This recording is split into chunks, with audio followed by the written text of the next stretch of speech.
Berpikir nalar yang diukur dari kemampuan literasi, numerasi, sains kita, Mas Fernand sendiri bilang sejak tahun 2000 hingga 2018 itu stagnan, Mas.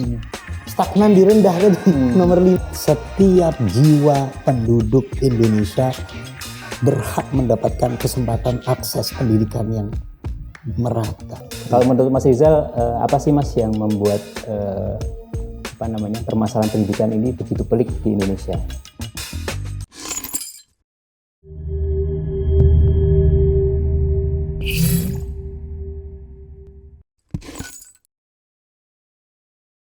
Assalamualaikum warahmatullahi wabarakatuh.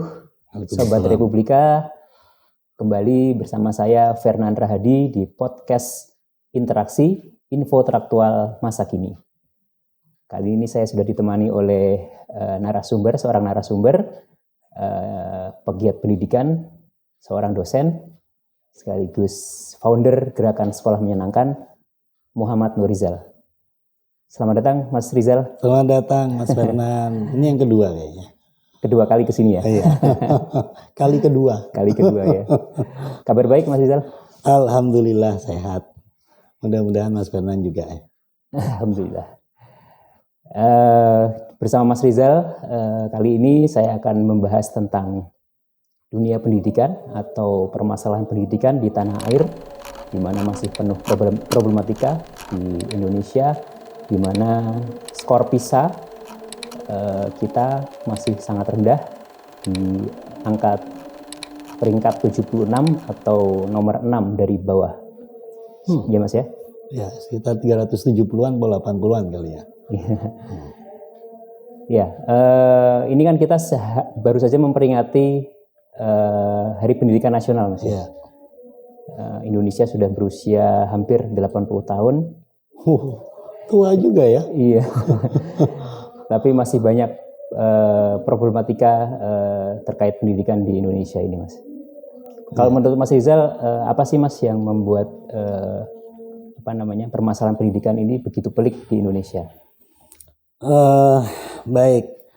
Kalau kita bicara tanggal 2 Mei, berarti kan hari kelahirannya Ki Hajar Dewantoro ya, sebagai pendiri pendidikan lah, Bapak pendidikan kita, Menteri Pendidikan yang pertama. Maka kita perlu untuk merenung dan merefleksikan sebenarnya Ki Hajar ini bisa diangkat jadi tokoh pejuang pendidikan, jadi menteri, itu melakukan apa? Salah satunya kan membangun pergerakan taman siswa. Kalau kita melihat di sana, Ki Hajar itu kan protes terhadap Belanda yang membuat sekolah hanya diperuntukkan bagi kaum kolonial, kaum Eropa ya, dan bangsawan pribumi yang tujuannya itu untuk membuat orang-orang pribumi itu pintar tapi jinak. Ya. Nah, Ki Hajar protes. Bagaimana dengan orang-orang miskin, orang-orang yang bukan dari kaum bangsawan yang jumlahnya lebih banyak? Berarti kan tidak pernah merasakan pendidikan itu seperti apa, sehingga tidak mungkin bisa merasakan bekerja yang baik, mendapatkan akses sumber daya dan sumber pengetahuan, tidak pernah. Makanya Ki Hajar Dewantoro protes membuat sekolah taman siswa yang justru diperuntukkan bagi kaum biasa, kaum rakyat agar punya kesempatan. Samalah persis seperti R.A. Kartini ya, yang memberikan sekolah gratis buat kaum perempuan. Jadi di sini itu cita-cita dari pendidikan kita itu ruhnya atau spiritnya itu adalah membangun kesetaraan. Akses, kesempatan akses yang sama bagi seluruh rakyat Nusantara. Dan yang kedua, kalau kita lihat suasana kebatinan kita itu kan pada saat itu masih dijajah ya Mas ya. Nah sehingga selepas Ki Hajar itu pulang dari Belanda, dibuang dari Belanda, di Belanda itu Ki Hajar bertemu dengan Montessori yang mengatakan bahwa pendidikan di Eropa itu spiritnya adalah ex ducare, artinya mengeluarkan potensi bawaan bakat dari yang terpendam.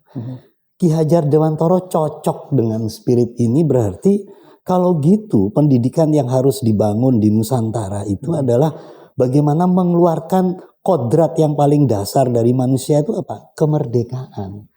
Jadi dua spirit utama yang ingin dibangun Ki Hajar Dewantoro adalah kemerdekaan atau kemandirian dan kesetaraan akses. Nah, tampaknya spirit ini yang justru terlupakan. di dunia pendidikan kita, khususnya setelah era Orde Baru dan bahkan sekarang era Orde Reformasi yang lebih didominasi oleh kebutuhan pasar atau korporasi. Meskipun positifnya di era reformasi itu ada demokratisasi pengetahuan. Jadi sebenarnya semua orang itu punya hak untuk mendapatkan akses, tetapi masalahnya yang lebih mendapatkan akses orang yang dekat dengan pasar atau korporasi, sehingga terjadi ketimpangan yang lebih menganga justru di era ini. Jadi ada ketimpangan ya, salah satu permasalahannya adalah ketimpangan pendidikan di Indonesia, Mas ya. Dan kurang kemanusiaan ya, kurangnya membangun jiwa kemanusiaan yang holistik di dunia pendidikan kita karena terlalu berorientasi pada kebutuhan pasar. Itu kayaknya persoalan kita. Apa dampak buruknya Mas, masalah ketimpangan ini terhadap bangsa Indonesia dan mungkin di masa depan anak-anak kita? Pertama ya, kita tidak pernah benar-benar merasakan jadi orang yang merdeka. Mungkin kita sudah tidak terjajah secara fisik, tapi jangan-jangan batin dan jiwa kita masih terjajah. Merdeka itu ada yang mengatakan dari akar kata mahardika. Mahardika itu warga negara kelas 1. Artinya, kalau kita menganggap rakyat kita 270 juta lebih ini adalah rakyat mahardika, warga negara kelas 1, maka seharusnya secara struktur, secara kesempatan akses, secara anggaran, secara kebijakan harus dipastikan bahwa setiap rakyat, setiap jiwa penduduk Indonesia berhak mendapatkan kesempatan akses pendidikan yang merata, yang berkualitas. Kalau ini tidak terjadi, ketimpangan di mana-mana, dan kalau ketimpangan manusia yang terjadi, maka kemungkinan kita mengalami bonus demografi ini akan bisa menjadi bencana demografi ke depan. Bukannya banyak prediksi mengatakan bahwa tahun 2045 kita mengalami bonus demografi, tapi dengan ketiadaan atau ketimpangan pendidikan itu, bonus itu akan terancam, Mas ya? Bisa jadi bencana atau bumerang demografi. Bonus itu kan dari struktur sosial ya, struktur demografi, usia penduduk mudanya itu jauh lebih besar dari usia tua, sehingga harapannya jadi lebih produktif. Persoalannya kalau kualitas ketimpangan akses pendidikan berkualitas itu tinggi ketimpangannya, itu kan mengakibatkan produktivitas manusia kita rendah. Nah kalau tidak produktif, berkompetisi di tengah era yang serba teknolog ini, artificial intelligence di mana-mana, dan mungkin negara-negara maju juga sudah meningkatkan kualitas manusianya, lalu terjadi keterbukaan pasar global, kan kita justru malah jadi negara pasar dengan jumlah penduduk yang besar, bukan negara produsen. Nah itu persoalan, sehingga kemungkinan jadi bencana demografi atau bumerang demografi itu cukup besar. Meskipun kita harus optimis, Mas, untuk mengejar ini. Dan angka-angka indikatornya, nada-nadanya sudah mengkonfirmasi itu. Ya. Banyak ini angkanya, kalau saya boleh nyebutkan. Berapa, Mas? 1, indikator produktivitas. ICOR kita, Incremental Capital Output Ratio kita yang sering diomongkan sama Faisal Basri dan juga justru Kementerian Keuangan juga itu naik 50%. Artinya tingkat keborosan kita itu naik 50%, Mas. Jadi kalau ingin membuat satu barang atau membuat satu layanan di tahun 2014 sampai 2000, saya lupa 2000 malah era reformasi sampai 2014 itu sekitar butuh 4,5 unit. Sekarang itu sudah butuh 6,5 unit. Jadi naik 2 atau 2,5 basis point, dibagi 4 kan berarti sekitar 50% naiknya. Itu boros.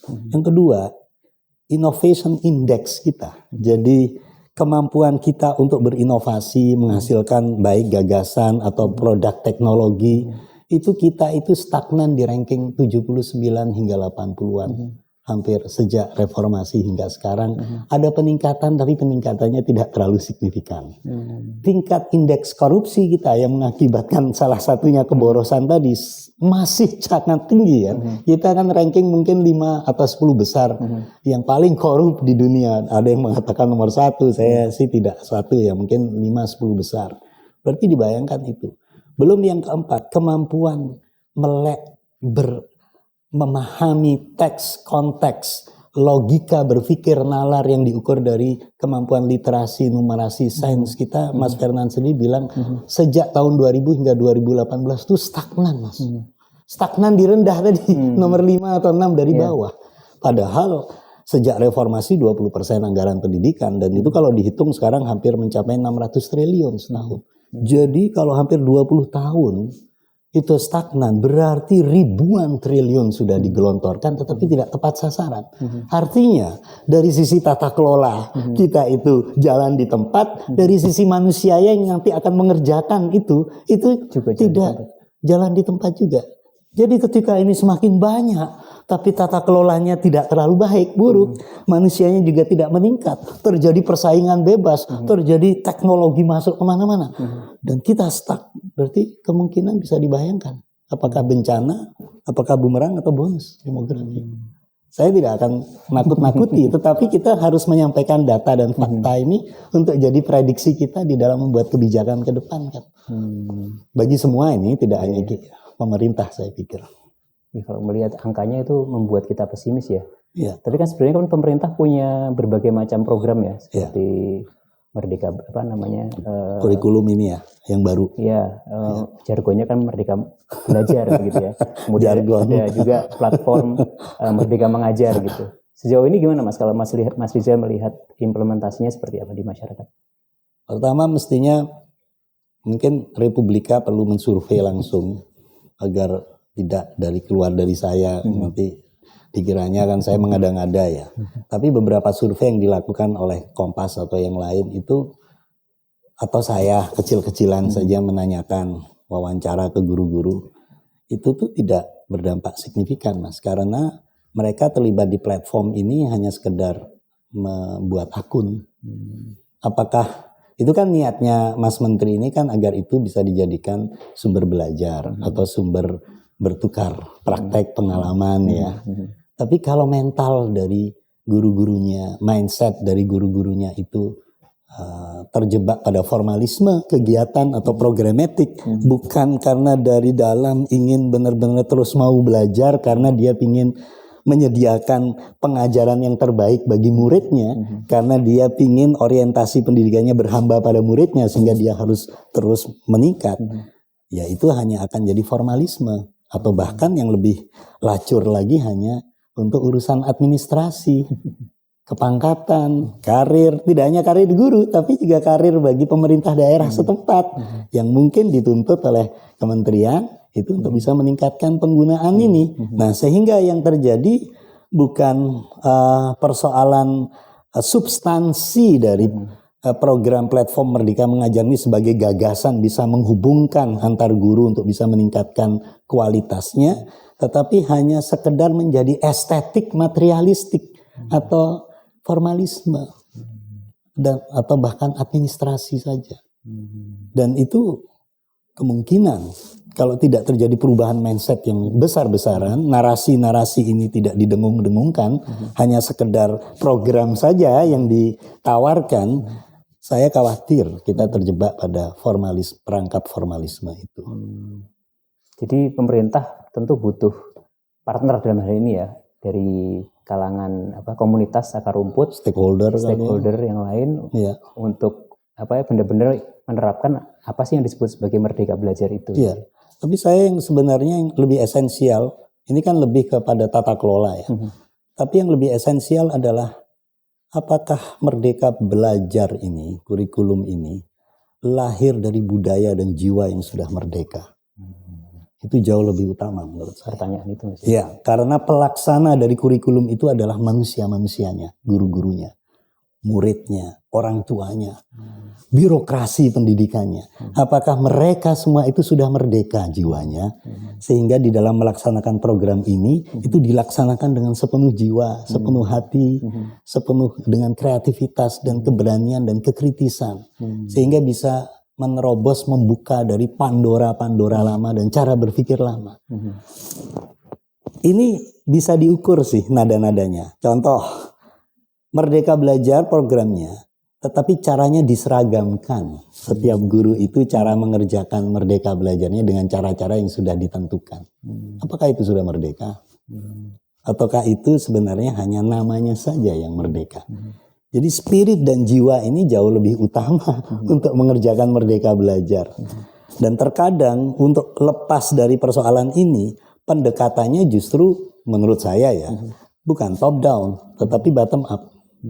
Karena bottom up itu akan bisa memberikan ruang bagi rakyat untuk bersiasah, ya. Dalam hal ini agama siasah, istilahnya mencari cara-cara yang paling ringkas, paling mudah, tapi itu langkah-langkah perubahan pengajaran atau lingkungan yang sekolah yang konkret, yang itu bisa mudah diterjemahkan oleh mereka dan kemudian mereka menukarkan satu sama lain menjadi siasah rakyat, siasah akar rumput, sehingga jiwa itu akan terbangun merdekanya. Dan ketika 1-2 itu belum berani untuk lepas dari mindset lama yang terkukung feudalistik sejak kolonial hingga era Orde Baru dan sekarang itu, sekarang kita terkukung pasar, Mas. Bukan terkukung oleh kolonialisme, kita terkukung oleh kebutuhan pasar, kapitalistik. Itu berani nggak lepas dari itu? Dan ketika berkomunitas, bertemu dengan orang-orang yang jiwanya sudah merdeka, itu justru menurut saya harus didorong oleh pemerintah. Makanya pendekatan pemerintah itu jangan membuat program atas bawah atau membuat program yang justru punya potensi menciptakan kastanisasi terhadap guru. Jadi kayak ada guru yang penggerak, ada yang guru yang belum penggerak. Ada sekolah yang penggerak, ada sekolah yang nggak penggerak. Itu akan menciptakan kastanisasi. Karena apa? Karena anggaran untuk program seperti ini kan terbatas. Misalnya ada 4 juta, 5 juta guru. Kan nggak mungkin 4 juta, 5 juta guru itu dapat kesempatan. Pasti hanya berapa persen? 10%. Hanya 90% diapakan. Nah, kalau kemudian komunitas itu tidak terjadi, tetapi itu sifatnya kompetisi, yang tidak mendapatkan intervensi itu, ya diam aja, nggak akan bergerak, kan begitu kan? Yang sudah bergerak mendapatkan pelatihan mungkin capek karena dia udah capek dengan sistem administrasi formalisme yang terjadi karena mindsetnya semua belum berubah. Terus dia didorong untuk dituntut untuk menyebarkan atau menggerakkan guru lain males, sehingga akan terjadi stagnasi dan cerita-cerita tidak bergeraknya ini sudah menyebar kemana-mana.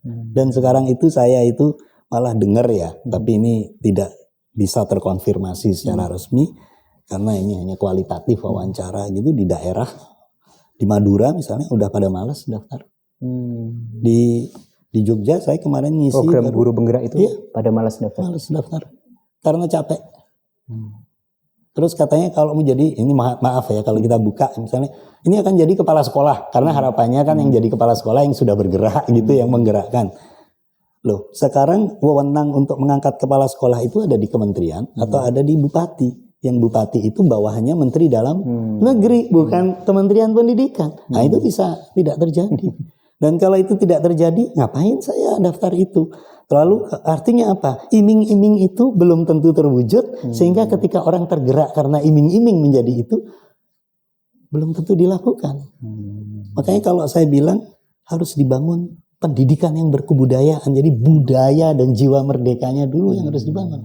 Makanya kenapa Ki Hajar Dewantoro itu bilang, oke lah, yang lain Soekarno menyiapkan kemerdekaan secara fisik. Saya ingin menyiapkan kemerdekaan dari nalar dan batin, katanya. Jadi jiwanya yang harus merdeka, nalarnya merdeka, batinnya merdeka. Batin ini sudah spiritualitas ya, Mas, transenden kalau batin. Bukan hanya mengelola emosi atau sosial, tapi sudah transenden. Itu merdeka dulu. Baru kemudian harapannya nanti kemerdekaan secara fisik itu akan diikuti oleh kemerdekaan manusiawinya. Nah, ini yang kayaknya kok tertinggal jauh. Dan itu justru ada di Finlandia, ada di Australia, ada di negara-negara mungkin Belanda. Kita malah enggak. Padahal ajaran-ajaran itu justru ada sejak tahun founding fathers kita. Mas Rizal kan sudah berkeliling ke Nusantara nih bersama GSM, Mas. Ya. Apakah Mas Rizal melihat adanya potensi-potensi dari para pendidik guru-guru kita di daerah-daerah itu untuk tadi yang seperti Mas Rizal bilang, mereka memiliki hati nurani untuk benar-benar merubah apa yang namanya pendidikan di Indonesia itu, Mas? Banyak sebenarnya. Kalau tidak dijebak oleh program formalisme. Karena GSM pendekatannya akar rumput, tumbuh dari bawah. Kita itu menyampaikan kabar tentang pendidikan masa depan itu ya adalah pendidikan yang memanusiakan, yang menumbuhkan kodrat, yang ingin menjadi manusia seutuhnya. Mereka ternyata tergerak dan tersadar. Dan ketika tersadar mereka bertanya gimana caranya melakukan perubahan. Dan kita selalu bilang perubahan yang paling utama adalah perubahan dari dirimu sendiri. Kita nggak bisa mengajak guru lain berubah, kepala dinas berubah, kepala sekolah berubah kalau kita yang sudah tersadarkan ini tidak berubah. Nah itu ternyata ketika disadarkan seperti itu dengan orientasi yang baru, dengan cara-cara perubahan yang ringkas, mungkin dari kelasnya saja, kelasnya itu membolehkan siswa untuk bisa belajar dengan segala cara, dengan segala bentuk. Lalu siswanya itu diberi ruang untuk melakukan project-project problem based learning yang karyanya kemudian dipampang sehingga ada ownership, keterwujudan kepemilikan. Siswa itu ternyata kata guru-guru itu tumbuh motivasi belajar sendiri. Dan rata-rata sekolah dan guru yang terlibat di gerakan ini alhamdulillah lah ya. Saya tidak mau ngecap lah. Rata-rata yang mengatakan mereka semakin meyakini perubahan ini bisa dilakukan dari diri sendiri dan bergerak dengan komunitas. Dan sekarang cross kunjungan guru-guru antar daerah, satu daerah dengan yang lain di GSM sudah terjadi, Mas. Ini kemarin baru aja guru dari Supiori Papua dan Bali datang keliling dari Boyolali ke Sleman, ke Yogyakarta, ke kota, ke Bantul. Ini besok Tangerang Selatan, Tangerang, ke Gunung Kidul, ke Kulon Progo, wah macam-macam. Bahkan ada yang dari Tangerang besok ke Madura. Saya sendiri besok ke Katingan, Kalimantan Tengah dan Palangkaraya. Baru saja ada yang ke Mempawah dan ke Singkawang. Ada lagi besok saya bulan depannya besok lagi itu ke Berau, Kalimantan. Jadi yang pelosok-pelosok dan itu sudah jadi pergerakan sosial. Jadi saya optimis sebenarnya. Ini bisa terjadi jika didekati dengan cara-cara yang benar. Kalau di kami itu caranya dengan pendekatan meraki, dengan cinta sepenuh jiwa dan kreativitas. Nah, kalau tiga hal ini kita yakin guru-guru akan berubah. Sepertinya penting Mas ya untuk guru-guru ini untuk melakukan cross kunjungan, saling bertemu dengan teman-teman sejawatnya yang sesama profesi guru, untuk ini ya mengatasi ketimpangan Betul. pendidikan ini Mas ya, ketimpangan mungkin cara mereka mendidik di tempat asalnya dengan cara guru yang lain mendidik di tempat asalnya juga begitu, untuk saling berbagi begitu ya. Karena ketika berbagi mereka tidak sedang mengajari tentang praktek. Mereka sedang menuturkan dan menukarkan pengalaman batinnya. Itu yang paling utama kita dorong di komunitas gerakan sekolah menyenangkan ini. Sehingga mereka tergerak karena keinginan dan kesadaran. Dan ketika keinginan kesadaran itu dituturkan, maka yang mengalir itu ada energi positif, Mas. Karena yang mengalir pengalaman diri. Kalaupun knowledge itu taksit knowledge. Knowledge yang basisnya pengalaman diri. Nah, itu akan tertangkap energi itu. Dan ketika tertangkap, guru-guru lain yang belum pernah mengalami itu akan merasakan suasana kebatinan itu sehingga tergerak untuk melakukannya. Dan ketika kemudian guru lain itu menuturkan pengalamannya di daerah lain, tidak hanya mengkaitkan dan mengkoneksikan batin dan jiwa atau pengalaman, tapi yang paling utama membangun kesepemahaman bahwa bangsa ini tuh dibangun atas kemajemukan. Kemajemukan etnis, kemajemukan budaya, tradisi, adat istiadat, dan keyakinan. Dan ketika ruang-ruang perjumpaan ini itu bisa terus dilakukan, baik secara off air ya, cross kunjungan ataupun on air gitu, online, saya yakin akan memperkuat kesatuan dan kebangsaan. Nah, sebenarnya Ki Hajar Dewantoro itu selain membangun manusia pribadi yang sadar dan kritis, maka dia itu harus menjadi manusia yang lebih dari dirinya. Dan lebih dari dirinya itu maka pengetahuan, keterampilan, dan segala hal yang dimilikinya itu harus diperuntukkan bagi alam semesta ini. Nah, kalau seperti itu, maka Ki Hajar bilang pendidikan tidak bisa berhenti hanya di manusianya, tapi harus membangun kebangsaan. Jadi kalau Mas Fernan ya, saya Rizal itu tidak berhenti saya hanya Rizal dan Fernan, tapi Fernan dan Rizal itu adalah manusia warga negara Indonesia yang punya ribuan pulau, ya ratusan adat yang harus menjaga itu. Karena kalau kata agama kita khalifatul fil ard. Khalifatul fil ard itu jadi pemimpin bagi dirimu dan pemimpin bagi alam semesta. Jadi tugasmu di dunia ini dengan akal budi yang diberikan di luar hewan ini, kamu harus merawat alam dan semesta. Maka ketika kamu itu tahu bahwa kalau kebiasaan berproduksi itu akan mengakibatkan misalnya ya mengeksploitasi sumber daya alam itu alam akan marah, kemudian terjadi kebanjir, terjadi kepunahan, dan kita harus merawat. Kalaupun kita berproduksi, kita itu berteknologi, jangan sampai merusak. Nah, kesadaran ini bisa dibangun dengan ruang-ruang perjumpaan itu. Bayangkan sekarang ada guru di Jawa Tengah misalnya, ikut saya ke Papua waktu itu, ke Supiori. Mas Fernan sendiri kan ikut waktu itu ke mana? Ke Raja Ampat. Ke Raja Ampat. Ketemu di Papua, melihat Papua seperti itu. Beberapa tempatnya dieksploitasi yang sebenarnya itu adalah milik dari anak-anaknya, cucu-cucunya, tetapi dieksploitasi, dibawa ke negara lain dan kita diam saja. Kita sebagai guru dari Jawa kan kemudian wah kok kayak gini ya, kasihan terenyuh, ya Papua, terenyuh. Dan ketika terenyuh itu batin kita kan bergelora. Nah, itu siapa tahu ya dengan terenyuh itu nanti pulang ke daerahnya sendiri lalu cerita. Lalu harapan kita itu jadi aspirasi publik. Aspirasi itu sampai ke pemangku kepentingan sehingga secara politik itu bisa diselesaikan. Jadi hal-hal seperti ini tidak sekedar meningkatkan kualitas mengajar atau menukarkan pengalaman batin, tetapi itu bisa membangun kebinekaan, memperkuat kembali kebinekaan yang sekarang ini Thomas sedang cabi-cabi keterbelahan masyarakat akibat era teknologi, echo chambers, polarisasi politik. Ya, itu jadi solusi Mas ya. Ya.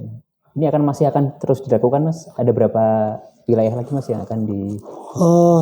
Saya sendiri ya bukan guru-guru ini ya. Kalau guru Jawa Tengah itu beberapa pegiatnya itu target tahun ini dan tahun depan tuh di 35 kabupaten kota. Waduh, ini Pekalongan udah bergerak, Sragen bergerak, Kendal bergerak, ada yang sampai ke Brebes. Wah, saya sendiri malah nggak hafal Mas. Sampai ke Cirebon, bahkan guru-guru Semarang itu biasa ke Cirebon sekarang. Guru Cirebon ke Semarang itu juga biasa begitu Mas. Kemarin yang Cirebon ada yang datang ke Banten. Tapi ini artinya mereka berarti terpanggil Mas ya secara. Iya. Jadi ini nggak pendekatannya nggak by system ya, tapi mereka benar-benar secara voluntarily ingin mendaftar, ingin mengikuti gerakan ini Mas ya. Iya, memang mereka sudah terlibat di komunitas GSM sejak awal. Mereka terpapar dengan mimpi GSM, mimpi masa depan pendidikan itu apa? Membangun manusia seutuhnya agar menjadi diri sendiri dan sadar akan diri, jadi jati dirinya. Lalu dengan kesadarannya itu dia mau belajar terus. Setelah mau belajar terus, dia kemudian dipakai untuk apa ini? Dia punya tujuan moral itu untuk merawat alam semesta yang ini. Nah, itu ternyata beberapa guru meyakini itu, mimpi itu. Dan cara-caranya meyakini dengan berkomunitas. Nah, ketika ini sudah dalam bentuk keyakinan, saya tidak bicara agama ya, tapi keyakinan akan sebuah mimpi besar tentang pendidikan Indonesia, mereka mengerjakannya nggak kenal lelah Mas. Nggak ada dana, bukan nggak ada dana sama sekali, dananya gotong royong. Saya terkadang nanya ke Pak Rama waktu itu kepala sekolah di Bali itu, Pak Rama kalau gini nggak dibayar nggak apa-apa, itu hampir seminggu loh nggak dapat bayaran, tapi pesawatnya kita bayari ya, kita carikan dana, tempat tinggal kita sediakan, makan kita sediakan gitu ya, tetapi tidak dapat dana khusus begitu. Mau ya gini nggak apa-apa Mas Rizal, sebenarnya guru itu banyak kok, ada dana BOS, ada dana ini yang untuk meningkatkan, cuma nggak kepake. Kok nggak kepake kenapa Pak Rama? Ada sertifikasi guru, nggak tahu caranya make dengan benar. Sehingga ketika tergabung di komunitas ini dan tahu caranya make, ya kami malah sukarela dan malah optimis karena terbangun harapan baru. Nah itu yang terjadi. Itu hampir banyak guru begitu. Jadi kalau habis kita ngaji pendidikan, saya kan ada acara namanya ngaji pendidikan. Mengkaji pendidikan. Sebenarnya lebih ke filsafat pendidikan atau pendidikan berkebudayaan ya. Saya itu kemudian banyak telepon untuk mau gabung ke GSM. Kemarin saya ketemu Pak Ali, itu guru SMK di Jawa Tengah. Kita itu gurunya juga dari SD sampai SMK, dari TK bahkan ya. Tidak satu guru, tidak satu jenjang. Itu sibuk nerima telepon dari beberapa kota, termasuk dari Sulawesi, termasuk dari Maluku, Tanimbar, segala itu Mas. Itu setelah ikut mengkaji pendidikan itu ingin gabung dan ngontak ke guru-guru. Jadi gak ngontak ke saya atau tim GSM, ngontak ke guru-guru dan mereka kemudian membangun aliansi sendiri secara gotong royong.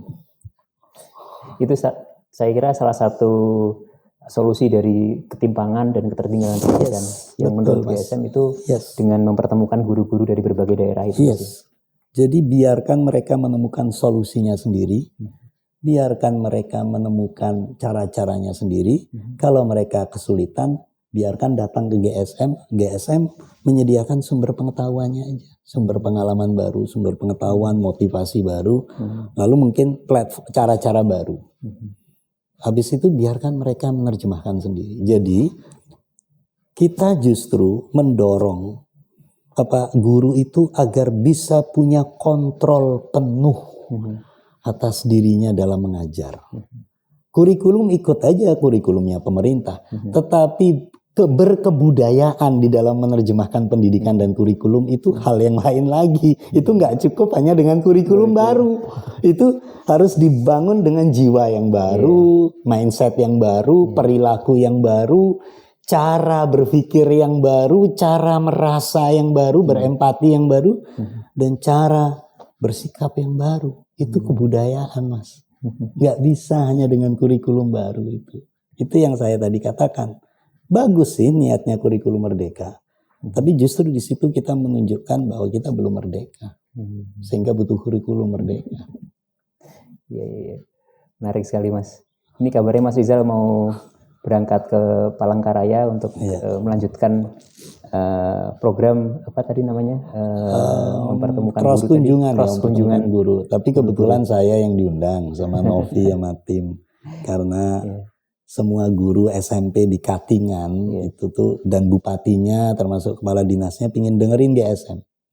Nah ini ya kan kita harus berpihak pada yang kaum jauh ya Mas, agak pinggiran gini kaum pinggiran ya. Kaum pinggiran. Kalau di Jawa kan sering ketemu ya, kalau mereka kan susah. Kaum mewah, kaum mepet sawah. Mepet sawah. Oke Mas, tetap semangat bersama GSM Mas. Terima kasih sudah hadir di podcast Interaksi Republika. Sama-sama. Mas Rizal. Sama-sama. Terima kasih juga sudah diundang. Sahabat Republika, itu tadi perbincangan saya dengan founder Gerakan Sekolah Menyenangkan, Muhammad Nur Rizal. Sampai jumpa di podcast Interaksi selanjutnya bersama narasumber yang berbeda juga. Terima kasih. Wassalamualaikum warahmatullahi wabarakatuh. Waalaikumsalam warahmatullahi wabarakatuh.